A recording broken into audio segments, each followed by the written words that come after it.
Good morning students. போன கிளாஸில் semi automatic class பற்றி பார்த்தோம். செமி ஆட்டோமேட்டிக் கிளாத்தில் என்னென்ன இருக்குது அப்படின்றதையும் பார்த்தோம். செமி ஆட்டோமேட்டிக் கிளாத்தில் கேஸ்டன் லேத், டரட் லேத் அப்படின்றது இருக்குது. இப்போ கேஸ்டன் லேத்னா என்ன, டரட் லேத்னா என்ன அப்படின்றதையும் பார்த்தோம். இப்போ ரெண்டுமே மாஸ் ப்ரொடக்ஷனுக்காக நம்ம யூஸ் பண்ணக்கூடிய ஒரு செமி ஆட்டோமேட்டிக் லேத். இப்போ செமி ஆட்டோமேட்டிக் அப்படின்னா என்ன சொல்லியிருந்தேன், பாதி மேனுவலாகவும் பாதி ஆட்டோமேட்டிக்காகவும் ஆப்ரேட் பண்ணக்கூடிய ஒரு மிஷின் தான் கேப்சன் டரட் லேத். சரி, அதில் என்ன மெக்கானிசம் இருக்குன்றதையும் பார்த்தோம். ஜெனிவா இண்டெக்ஸிங் மெக்கானிசம் வந்து டரட் ஹெட்டை எப்படி ரொட்டேட் பண்ண வைக்குது அப்படின்றதையும் பார்த்தோம். தென்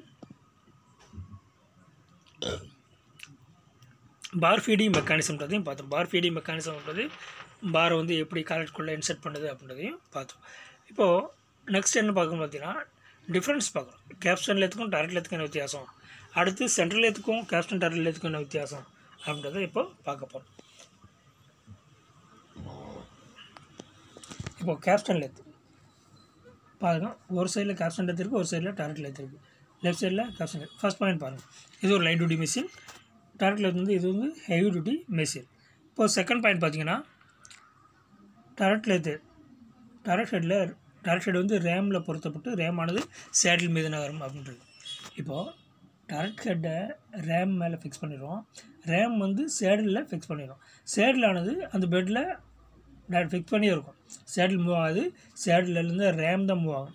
ஸோ ரேம் மூவ் ஆகிறப்ப ரேம் மேலே இருக்கிற டரட்டும் மூவ் ஆகும். ஸோ இதில் டரட் லேத்தில் பார்த்திங்கன்னா டரட் ஹெட் நேரடியாக சேடில் பொருத்தப்பட்டு பெட்வேயில் நகர மாதிரி இருக்கும். இப்போ மூணாவது பாயிண்ட் பார்த்திங்கன்னா மெஷினிங் செய்யும்போது சேடில் நகராது. இதில் கேப்சன் லேத்தில் மெஷினிங் பண்ணுறப்போ சேடில் நகராது, ஏன்னா சேடில் பெட்டில் ஒரு இடத்துல ஃபிக்ஸ் பண்ணிடுவோம், ரேம் தான் மூவ் ஆகும். இப்போ இதில் பார்த்தீங்கன்னா டரட் லேத்தில் பார்த்தீங்கன்னா மெஷினிங் செய்கிறப்போ டரட் ஹெட்டோடு சேர்ந்து சேடிலும் நகரும்.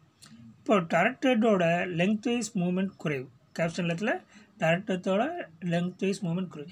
ஏன் அப்படின்னா சேடில் வந்து எவ்வளவு லெங்த்துக்கு வந்து ரேம் மூவ் ஆக முடியுமோ அந்த டிஸ்டன்ஸ் தான் என்ன நம்ம டெப்த் கொடுக்க முடியும். இப்போ டரட் லேத்தில் அப்படி கிடையாது. டரட் ஹெட் வந்து ஃபுல் லெங்த்துக்கு மூவ் ஆகும், ஏன்னா அது வந்து சேடில் மேலே தான் இருக்குது. சேடில் வந்து பெட்டில் எவ்வளோ தூரம் வேணாலும் நம்ம மூவ் பண்ண முடியும் அப்படி. இப்போ ஃபிஃப்த் பாயிண்ட் பார்த்தீங்கன்னா சாஃப்ட்வேர் ஒர்க் பீஸை மட்டும்தான் மெஷினிங் பண்ண முடியும். சாஃப்ட்வேர்னா சின்ன சின்ன ஒர்க் பீஸை மட்டும்தான் கேப்சன் லேத்தில் ஒர்க் பண்ண முடியும். இப்போ டரட் லேத்தில் அப்படி கிடையாது. எவ்வளோ நீளத்துக்கு வேணாலும் நம்ம ஒரு மேக்ஸிமம் எவ்வளோ ஒரு நீளம் இருக்குது அந்த நீளத்துக்கு நம்ம இப்போ டரட் லேத்தில் ஒர்க் பண்ண முடியும் அப்படி. இப்போ அடுத்து பார்த்திங்கன்னா டரட் ஹெட் வந்து ரேமின் மேல் உள்ளதால் நகர்த்துவது எளிது. ஆறாவது பாயிண்ட் பார்த்திங்கன்னா டரட் ஹெட் வந்து ரேம் மேலே இருக்குது.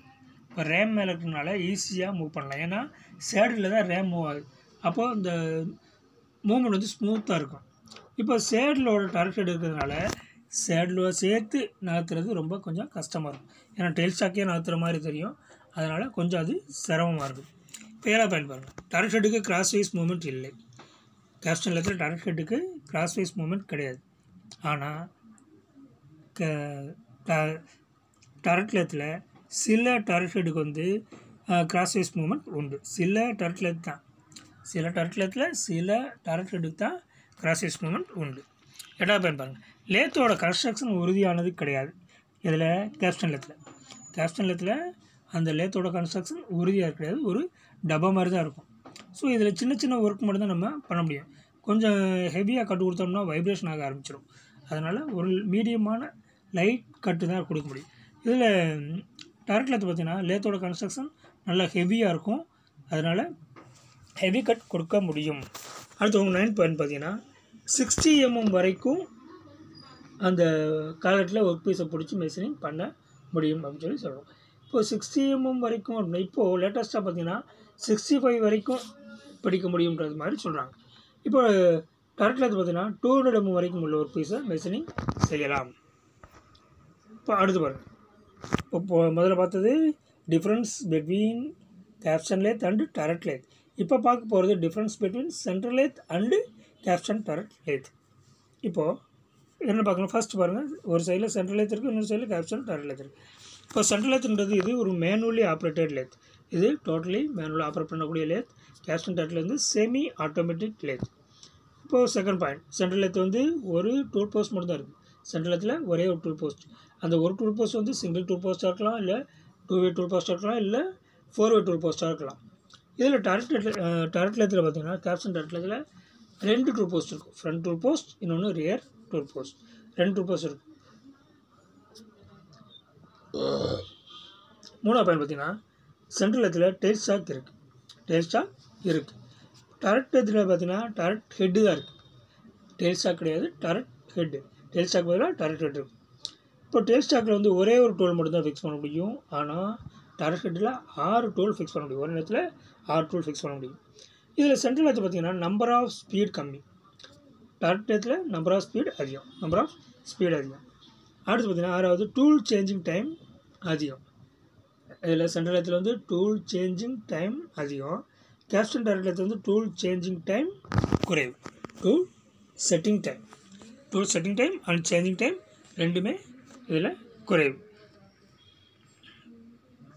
அடுத்து பாருங்கள் 7th பாயிண்ட், டூலை மாற்றுறப்போ மெஷினிங்கை நிறுத்தணும்.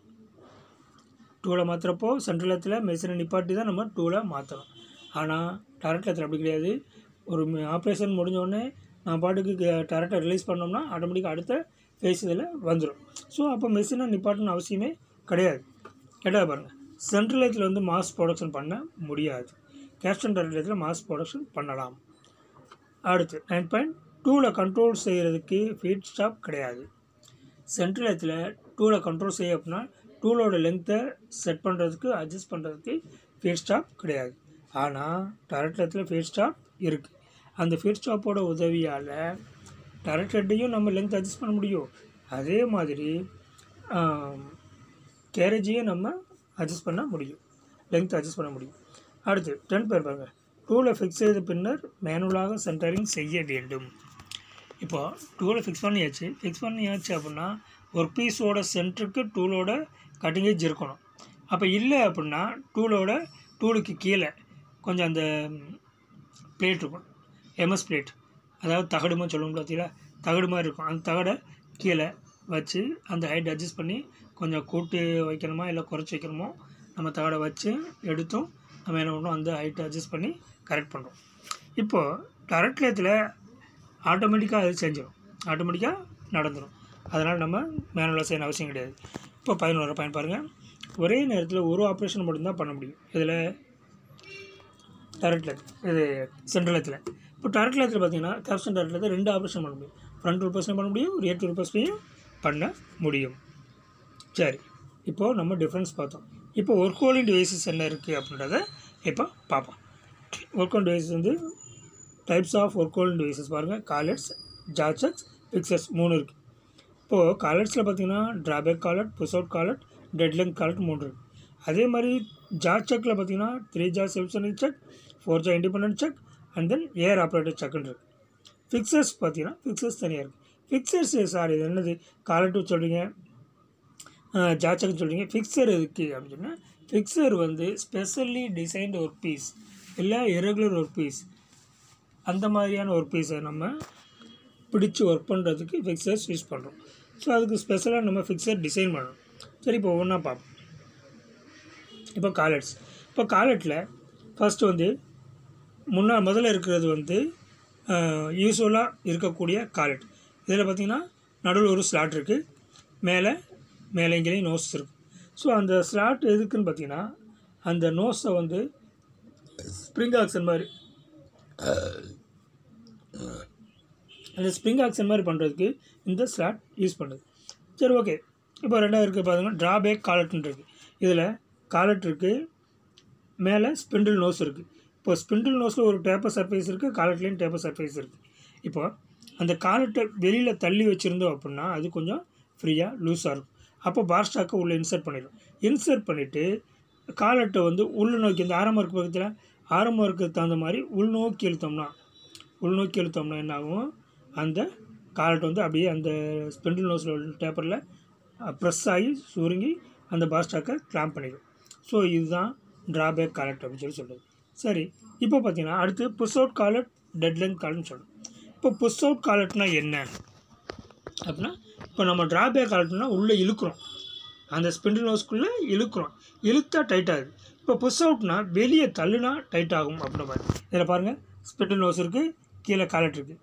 அதில் இருந்ததுக்கு இப்போ இருந்ததுக்கும் பாருங்கள் டேப்பர் ஆப்போசிட் டைரெக்ஷனில் இருக்குது. சரியா? இப்போது அந்த காலட்டானது உள்ளே தள்ளி இருந்துச்சு அப்படின்னா லூஸாக இருக்கும். அப்போ பர் ஸ்டாக்கை உள்ளே வச்சுட்டு வெளியே கூட தள்ளுறோம். காலட்டாக வெளியே கூட தள்ளுறப்போ அந்த ஸ்பிண்டில் நோஸில் டேப்பர் வந்து வெளியே கூட இறங்கியிருக்கும். அப்போ ப்ரெஸ் பண்ணுறப்போ என்ன ஆகும்னு பார்த்தீங்கன்னா பார் ஸ்டாக்கை பிடிச்சி கிளாம்ப் ஆகிக்குது. ஸோ இது புஷ் அவுட் காலட். இப்போ கடைசியாக பார்த்தீங்கன்னா டெட் லென்த் காலட்னு இருக்குது. இப்போ டெட் லென்த் காலட் அப்படின்னா என்ன? டெட் லென்த் காலட்னு பார்த்தீங்கன்னா இப்போது காலட் இருக்குது, காலட்டுக்கு மேலே ஸ்பிண்டில் இருக்குது. அந்த ஸ்பிண்டில் காலட்டை கிரிப்பாக பிடிச்சிக்கிறதுனால ஒன்றும் ப்ரெஸ்ஸிங் எதுவுமே கிடையாது, ஆட்டோமேட்டிக்காக இருக்கும். இப்போ பாரை உள்ளே ஃபிக்ஸ் பண்ணிடுவோம். இப்போ எப்படி சார் டைட் பண்ணலாம் காலட்டை அப்படின்னு பார்த்தீங்கன்னா கீழே பாருங்கள் ஸ்லைடிங் ஸ்லீவ்னு ஒன்று இருக்குது. அந்த ஸ்லைடிங் ஸ்லீவை வந்து உள்ளே ப்ரெஸ் பண்ணுறோம் அந்த டேப்பில். அதில் ஸ்லைடிங் ஸ்லீவில் ஒரு சைடில் வந்து நார்மலாக ஹரிசானலாக இருக்கும், ஒரு சைடில் டேப்பராக இருக்கும். இப்போ டேப்பரான போர்ஷன் வந்து காலட்டை போய் ப்ரெஸ் பண்ணி அதை என்ன பண்ணுது, அந்த ப்ரெஸ்ஸிங் கொடுத்து அதை பார் ஸ்டாக்கை பிடிக்க வைக்குது. ஸோ இதுதான் டெட் லென்த் காலட். என்னென்ன காலட் பார்த்துருக்கோம்? Draw back collet, push out collet, dead length காலட்னு சொல்லி 3 வகையான காலட் பார்த்துருக்கோம். அடுத்து ஜா செக். அதில் என்னென்ன இருக்குது? 3 ஜா செக் இருக்குது, 4 ஜா செக் இருக்குது. 3 ஜா செக்கை பற்றி ஆல்ரெடி நம்ம நிறையா பார்த்துருக்கோம், ப்ராடிலையும் பார்த்துருக்கோம். 3 ஜாஸ் இருக்கும். அதில் இந்த படத்தில் பார்த்தீங்கன்னா ஒரு ஹோல் இருக்குது. அந்த ஹோலை 3 ஹோல் இருக்கும். ஆக்சுவலாக ஒரு ஹோல் நம்ம ட்ரில் பண்ணாலே கீ சாக்கெட் அது பேர். ஒரு ஹோல் ட்ரில் பண்ணாலே ஆட்டோமேட்டிக்காக 3 ஜாவும் சென்டர் நோக்கி நகரும், சென்டர் விட்டு வெளியே நகரும். ஸோ அதுதான் 3 ஜா செல்ஃப் சென்ட்ரிங் செக் அப்படின்னு சொல்கிறோம். இப்போ அடுத்து பார்த்தீங்கன்னா 4 ஜா செக். இதில் பார்த்தீங்கன்னா 4 ஜா இருக்குது பார்த்தீங்கன்னா. இப்போ 4 ஜா இண்டிபெண்ட்டாக நகரும். இண்டிபெண்ட்டாக ஒவ்வொரு ஜாவும் தனித்தனியாக அதுக்குண்டான ஹோலில் மூவ் பண்ணோம்னா இண்டிபெண்ட்டாக நகரும். சரி, இதில் கான்சென்ட்ரிக் சர்க்கிள்ஸ் பார்த்தீங்களா? ஏன் அப்படின்னா இது இண்டிபெண்ட்டாக நகர்றப்போ எல்லாமே ஈவனாக முதல்ல செட் பண்ணணும் அப்படின்றதுக்காக ஒவ்வொரு சர்க்கிள் கொடுத்துருக்காங்க. ஸோ 4 ஜாவையும் முதல்ல அந்த சர்க்கிளுக்கு நேரம் வச்சுட்டு ஒரு பீஸை கிளாம்ப் பண்ணிட்டு அதுக்கப்புறம் நம்ம அட்ஜஸ்ட் பண்ணோம்னா ஈஸியாக சென்ட்ரிங் செட் பண்ண முடியும் அப்படின்றது தான். இப்போ அடுத்து பார்த்தீங்கன்னா ஏர் ஆப்ரேட்டட் செக் அப்படின்னு இருக்குது. ஏர் ஆப்ரேட்டட் செக். இப்போ ஏர் ஆப்ரேட்டட் செக்கில் எப்படி அப்படின்னா இந்த 2 ஏர் பேசேஜ் இருக்குது. இப்போ 2 ஏர் பேசேஜில் லெஃப்ட் சைடில் ஏரை உள்ளே இன்சர்ட் பண்ணோம்னா பிஸ்டனை செக்கை நோக்கி தள்ளும், ரைட் சைடு நோக்கி தள்ளும். இது ரைட் சைடில் உள்ள பேசேஜில் ஏர் பண்ணோம்னா என்னாகும்? பிஸ்டனை லெஃப்ட் சைடு நோக்கி இழுக்கும். ஸோ அப்போ என்ன நடக்குது அப்படின்னு பார்த்தீங்கன்னா இப்போது லெஃப்ட் சைடில் உள்ள ஏர் பேசேஜில் ஏர் விட்டோம்னா பிஸ்டன் ரைட் சைடு நோக்கி தள்ளப்படும். அப்போ தள்ளுறப்ப என்னாகும்? அந்த பிஸ்டனில் இருக்கக்கூடிய அந்த லிங்க்ஸ் ஆனது அப்படியே விரிஞ்சு கொடுக்குறப்போ ஜாஸ் வந்து வெளியே மூவ் ஆகிறப்போ சக்கு ஓப்பன் ஆகும். ஒரு பீஸை ரிலீஸ் பண்ணி வேறு ஒரு பீஸ் வைக்கலாம். இப்போ அதையே ஆப்போசிட்டில் ரைட் சைடில் உள்ள ஏர் பேசேஜ் விட்டோம்னா பிஸ்டனை உள்ளே இழுக்கும். இப்போ உள்ளே இழுக்கிறப்போ என்னன்னு பார்த்தீங்கன்னா பிஸ்டன் உள்ளே இழுக்கிறப்போ லிங்க்கு சுருங்குறப்போ ஜாஸ் வந்து சுருங்கி ஒரு பீஸை கிளாம்ப் பண்ணிக்கும். ஸோ இது ஏர் ஆப்ரேட்டட் செக். இப்போ அதுக்கடுத்து பார்த்தீங்கன்னா ஃபிக்சர்.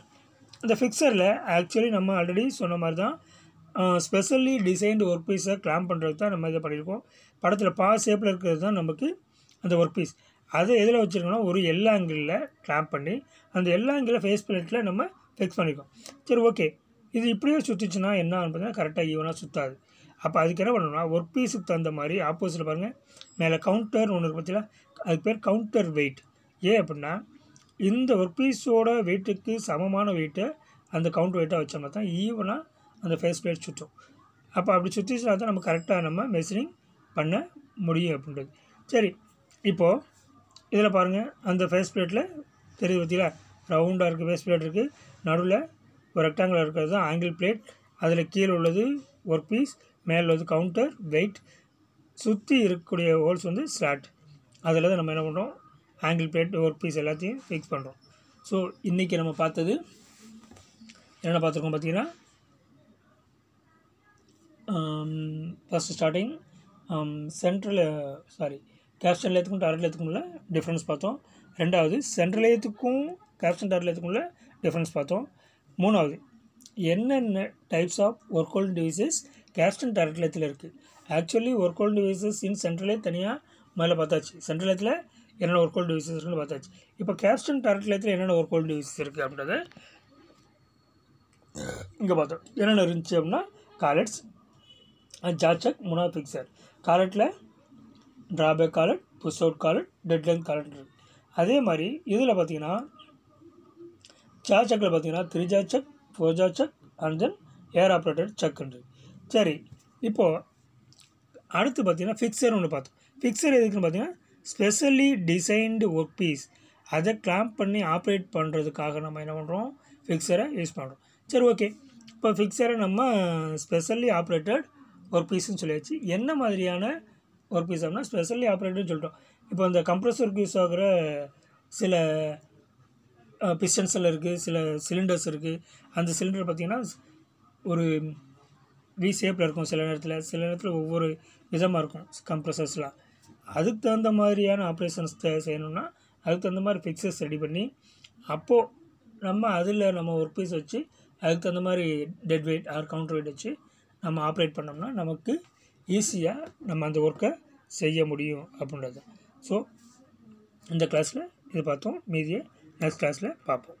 See you, bye.